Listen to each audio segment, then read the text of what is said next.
Greetings, Starfighters. Welcome back to Season 11 of Shameless Cash Grab, the Burt Reynolds collection. Next up for us is a movie called The Man Who Loved Women, and, boy, I gotta be honest with you, the plot summary on the back of this does not fill me with any confidence.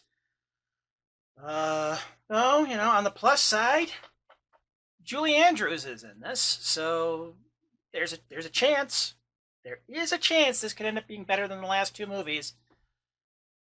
Though I'm not gonna lie, I'm not optimistic. I'm thinking there's actually a pretty good reason that I don't recall anybody ever bringing up any of these four movies talking about Burt Reynolds' career.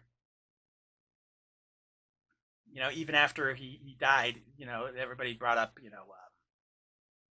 Smokey and the Bandit and All Dogs Go to Heaven and stuff like that. They also brought up Best Little Whorehouse in Texas, though honestly, let's all be honest here, folks. Dolly Parton carried that movie. Without her, whole thing falls apart. He's not great in it, and I think it's way past time that we as a society acknowledge this.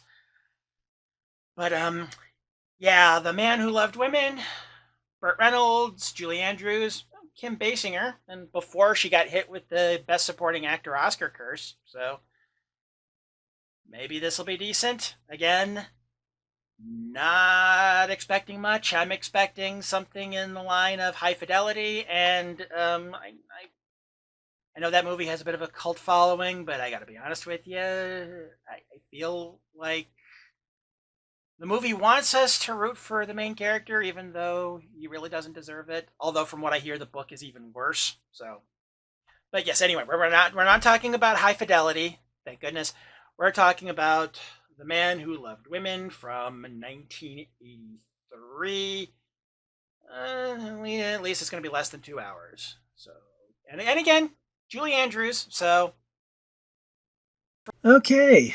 So, I have watched The Man Who Loved Women from 1983.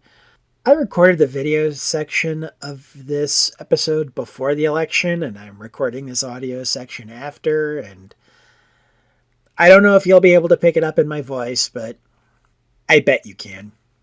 But we're not going to dwell on that, because then we would be here all day. Though I'm not going to lie, there's a part of me that would actually rather talk about that than this movie, but we'll get into it. Plot summary courtesy of IMDb. This is the tale of a sculptor named David Fowler, Burt Reynolds, who has a major womanizing problem. He goes to seek help from a psychiatrist, Mariana, Julie Andrews, to cure him of his obsession with women. His story of sexual and romantic exploits with the ladies is told by Mariana. Not entirely, but close enough. So let me get this out of the way right now. The supporting cast of this movie is stacked. Kim Basinger, Mary Lou Henner, Denise Crosby, Celia Ward, and Regis Philbin of all people. Okay, that last one is just a cameo, but still. And it's directed by the guy who directed the Pink Panther movies. The originals, not the ones with Steve Martin. And of course, our leads here are Burt Reynolds and Julie Andrews, as I just said. But, this actually worries me, because the last time I saw a comedy movie centered around gender with a stacked cast like this was What Planet Are You From? And my thoughts on that movie? That was so terrible, I think you gave me cancer. One funny joke in the whole movie, but I can't just repeat it here because you need the context of the whole movie for it to make sense. So, let's just move on. Oh, also, this is a remake of a 1977 French film directed by Francois Truffaut. We open the movie on a funeral procession. And except for one guy in a wheelchair, the priest, and some other dude, all of the mourners are women. So we are opening on the funeral of the main character. This is where the Julie Andrews narration kicks in, implying that all of these women here were former partners of the deceased. I'd make a joke about how this makes it obvious that this was a remake of a French film, but that seems a little on the nose. Props to the casting department for having some of the women not be white. And not all of them were super thin either. Not even 4 minutes in, and already I feel like maybe I was being unfair in my assumptions about the movie. Spoiler alert, I wasn't. The narration continues for a time, and we see David, in flashbacks of course. We finally hear him speak for himself when he tells Mariana a story about a pair of legs. This actually makes sense in context. He saw the woman this segment of the movie is going to be about from a window in an art gallery he was setting up in, which was basement level, so that was really all he could see of her, or anyone walking past. David leaves the gallery to try and track down the legs because he just has to know who they belong to, and in the process nearly gets run over by a cop car and falling into the back of a gardener's truck. God fucking damn it, Dave. Yeah, I expect to hear that clip a lot during this movie. And also, this counts as foreshadowing. Not me saying the clip, but him nearly getting run over while chasing after the legs. Anyway, after managing to write down the woman's license plate number while getting yelled at by the cops, who also yell at the driver of the truck, who did nothing wrong here, but that's cops for you, David goes home, hits a tree while trying to park, and goes inside where a woman who is clearly his current partner is cooking something for him. He then proceeds to make a call to his car insurance provider and uses a pretext to get the information on the owner of the legs he was chasing. God fucking damn it, Dave. Yeah, this is exactly what I was afraid this movie was going to be like. And because of the non-linear storytelling, I already know in advance that our co-lead, a freaking therapist, is going to normalize and even romanticize this behavior. So yeah, David finds out the woman's name, and through his own narration, tells us that he called her from a payphone at a gas station down the street from her, and because of her thankfully having a sense of humor, I'm sure you could hear the air quotes on that one, agreed to meet him at the gas station. Points for picking a public place, I guess, but still, yikes. This is where we meet Agnes. Her name is Agnes, by the way, and she's played by Mary Lou Henner. They banter, and this scene is absolutely carried by the charisma of the actors. Nothing else going for it, really. Well, okay, by itself, the flirting isn't bad, at least as far as I can tell, as someone who has never flirted, and the last time someone tried to flirt with me, she suggested that she could cure my veganism with her vagina. It's just how this encounter happened that is ethically dubious. And add to that, Agnes wasn't even the pair of legs he saw. That was Agnes's cousin, who is visiting from Canada and borrowed the car. And by the way, this is not a lie. In fact, even though we never see her, we do see the legs again as pretty much the last shot of the movie. But I'm getting ahead of myself here. David takes this in stride and offers to take Agnes out to dinner anyway. And she doesn't reject him outright. She says she'll think about it. The next day, he follows her in his car when she leaves the house, because he's 90% sure there was no cousin, and he just wanted to get a look at Agnes's legs to be sure. God fucking damn it, Dave. Please, movie, at least let all the prospective love interests be over 18. That's the best I can hope for at this point. So David follows Agnes to a jazzercise course, or something like that, I don't know. She spots him and he leaves. He also leaves a note on her car apologizing for the taillight with his home address on it, because off-screen he damaged the taillight on her car. God fucking damn it, Dave. We aren't even past the first section of the story, and I'm already afraid of this counter gag running thin. We've still got like 3 or 4 prospective love interests to get through before this creep finally dies. David gets home and turns on the TV, and Courtney, the woman from earlier who was cooking for him, is co-hosting a TV show with Regis Philbin, talking about loving to cook and mentioning David by name. He goes downstairs to see the cake she made for him having been mostly eaten by the dog. After calling one of his assistants to ask if she remembered the name of the dog's vet, Agnes shows up, and although she calls him childish, rightly, she still seems charmed by him, and even offers to prove that it was her cousin's legs that he saw by asking where his shower is. I don't have a god-fucking-damn-it Agnes clip to work from, so. We then cut to them in bed, post-coitus. Also nudity, so no screen caps from this part, folks. I would just like to remind everyone that in the context of the film, everything I'm telling you is something that David is telling to his therapist, and she's fine with all of this.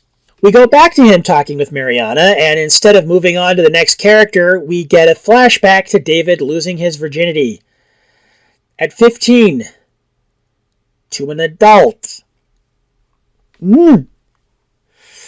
David says she was 18, so that's not quite as bad as I feared, but still. I get that 3 years may seem like nothing, but keep in mind, age gaps are not a fixed point. Sleeping with someone 3 years younger than you at 18 is honestly creepy as fuck. Whereas by the time you're like 25, no one outside Tumblr is going to give a shit. And then by the time you're 30, 3 years younger is pretty much the same age, so by then even Tumblr's not going to give a shit.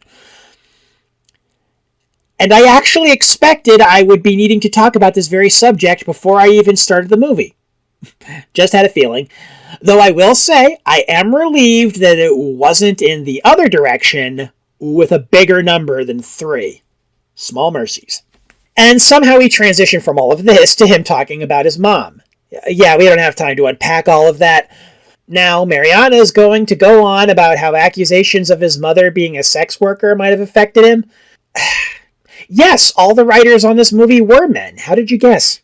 This is followed by more monologuing by David, which to me at least sounds pretentious as all hell.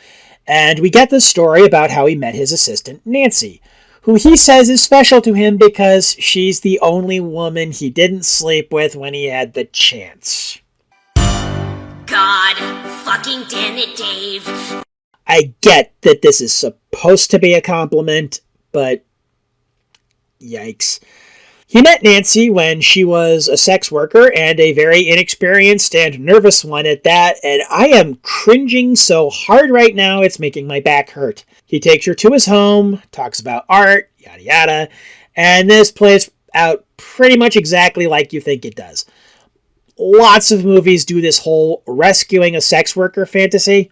I will leave it to smarter people than me in both terms of feminism and fiction writing to explain why that's problematic.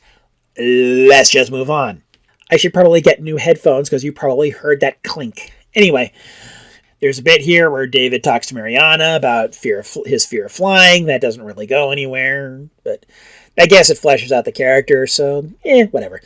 Once the therapy session is finally over, we cut to Houston, and David being there for the unveiling of one of his sculptures. And the movie makes sure you know this part is taking place in Texas with the score and by having the guy he talks to about the piece be wearing a cowboy hat.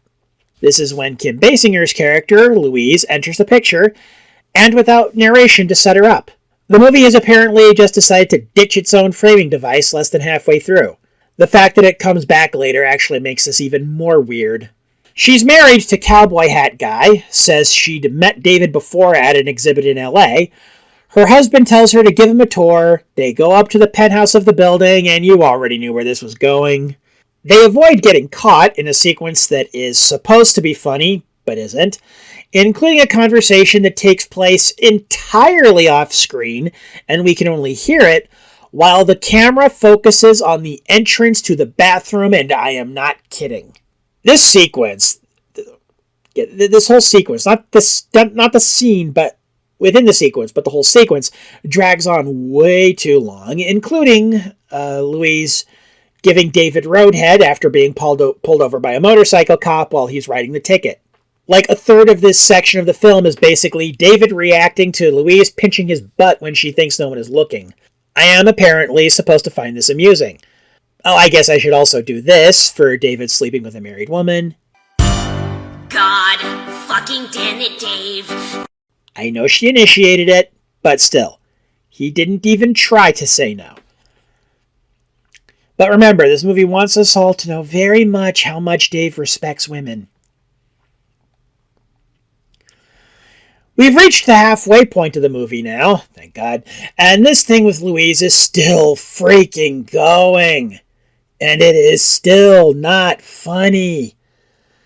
They even put some slapstick shit with some super glue in here, and I just kept wanting it to be over.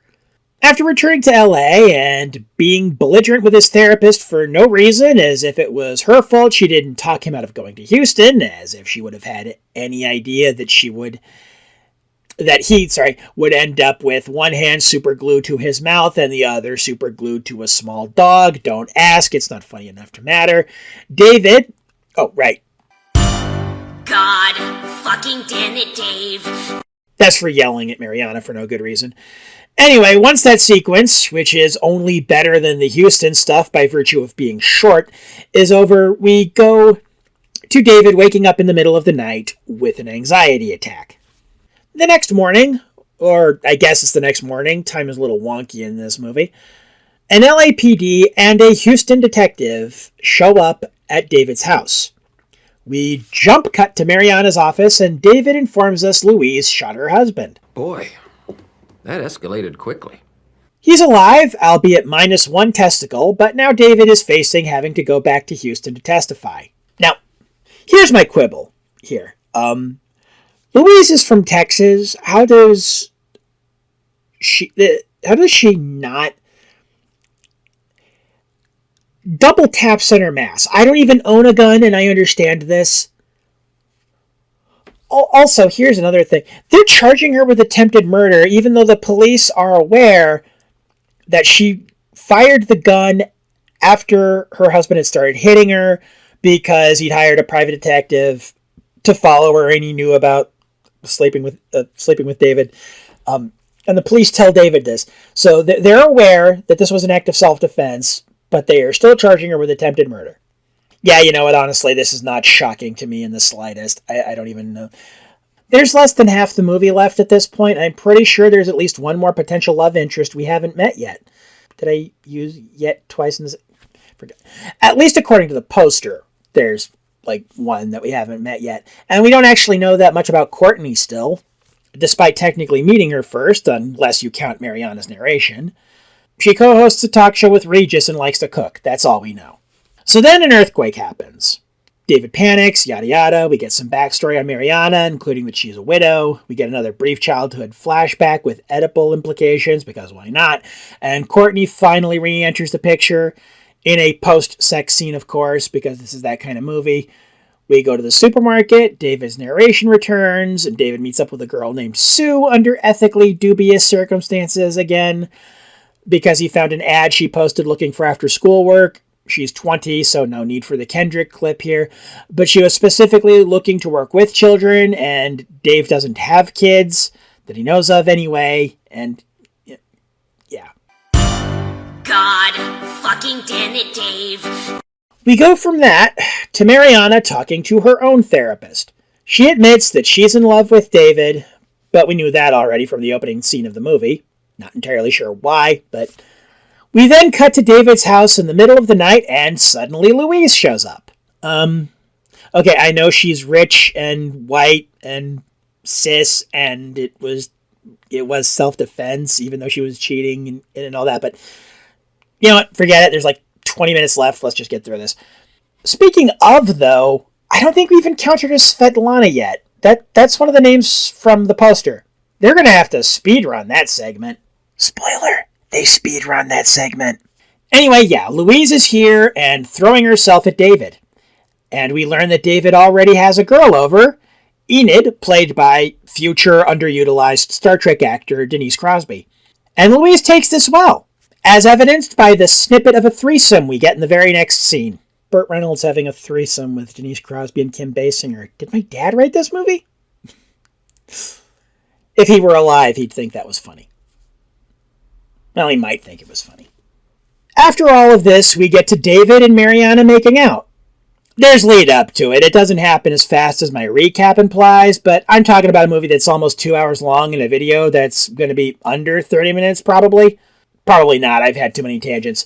After this, we get some time with them as a couple, yada yada. He comes across as pushy during a bar scene where he's trying to talk her into taking a trip to Mexico, so here's one more for the count. God fucking damn it, Dave. David asks her to marry him, and I think we're supposed to find this romantic. Then through narration, we're told the relationship only lasted 2 months. This is where Svetlana finally comes in, first seen on stage during a ballet David and Mariana were watching together, and then we cut to her at his house asking him where the blender is. God fucking damn it, Dave. Mariana calls David, recommends a new therapist to him, and then announces she'll be flying to Switzerland. David shows up at the airport and tells her he doesn't want her to go, just as she's about to board. She goes anyway after a conversation I was only half paying attention to because I've pretty much checked out at this point, and her narration while on the plane says she never saw him again.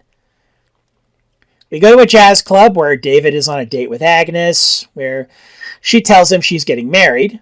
We then skip to the winter solstice and David meets Celia Ward's character in a jewelry store. You know, I wonder what movie she finds more embarrassing to have been in, this one or Independence Day Resurgence. Anyway, David flirts with her, and while helping put her gifts that she just bought into her car, he spots the legs again, Agnes's cousin.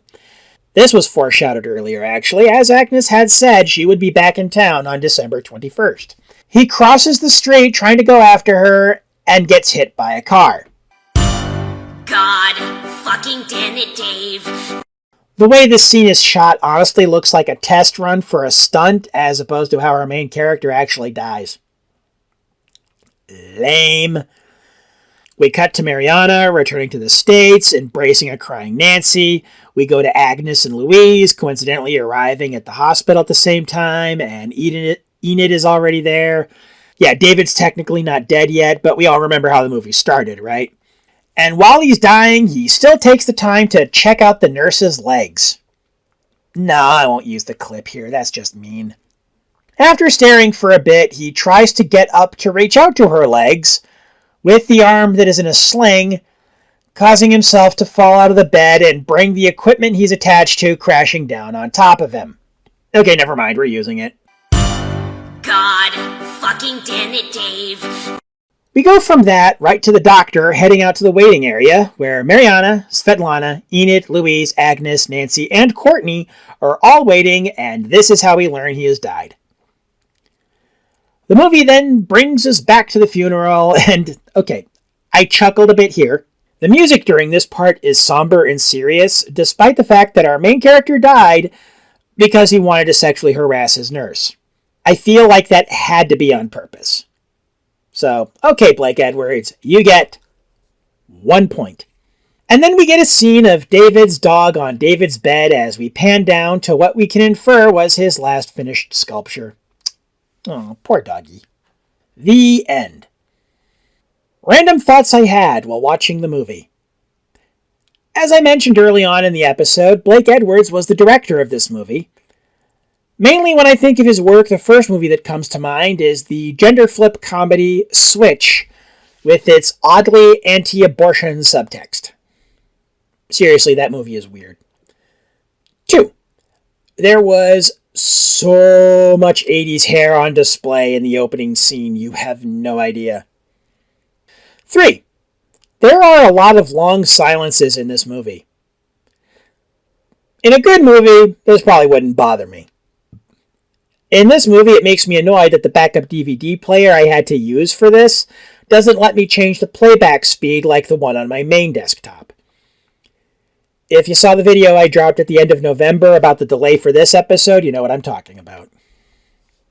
4. I noticed around the 38-minute mark that the Julie Andrews narration had an echo on it for some reason. 5. I imagine Burt Reynolds used an ass double for the scene where David starts sculpting while naked after sleeping with Mariana. 6. Why was Svetlana even listed on the poster? She has like one scene where she even talks, and all she does is talk about a blender and making smoothies and chastising David, albeit gently, for eating hamburgers. 7. I did tear up at the dog alone on David's bed. I hope somebody is taking care of that dog. That bit hit a little close to home. Final verdict. So here's some irony for you. This is probably the best acting I've seen from Burt Reynolds in this set. Kind of a shame about the character he's playing and the movie said character is in. 100% of the charm for David comes from Burt. And I guess also Blake Edwards telling Burt what to do, not from the script. Though Blake Edwards was one of the 3 credited writers. We're supposed to feel sad for this guy, and not just for the whole dying thing, but like every other thing he does in this movie. But it's all of it, like pretty much all of it, is sending up a red flag big enough to use as a bedsheet. This is the kind of acting performance you'd have seen in Twilight if Robert Pattinson didn't hate the source material and was only there for the paycheck. As for Julie Andrews, she is just not enough to save this movie. I've not seen every movie she's ever done, but I think it's safe to say this one is not one she brags about. But that's okay. No actor really has a spotless record. Well, except for John Cazale, who only made 5 movies before he died, but all 5 were nominated for Best Picture at the Oscars. Look, how many opportunities am I going to get on this show to make a John Cazale reference? Sue me. This is certainly a better made movie than the last 2 in this set, I'll give it that much. But being well made doesn't mean shit if you don't care about the characters, and frankly, I don't really care about any of these characters. Except for the dog. I'm apathetic to most of them, and the rest I just can't stand. The trend of each movie I watch this season being worse than the one before it continues apace, I'm afraid. Still, I think I might end up putting it above Physical Evidence in the wrap-up, if only because it did manage to squeeze a little genuine bit of emotion towards the end. Well, next up, the final movie in the Burt Reynolds collection, and the final movie of this season, Switching Channels. Co-starring Kathleen Turner and Christopher Reeve. I really like both of those actors, so the fact that I had not heard of this movie until I bought this set is not a good omen, but we'll see how it goes. Have fun, and more than ever, stay safe.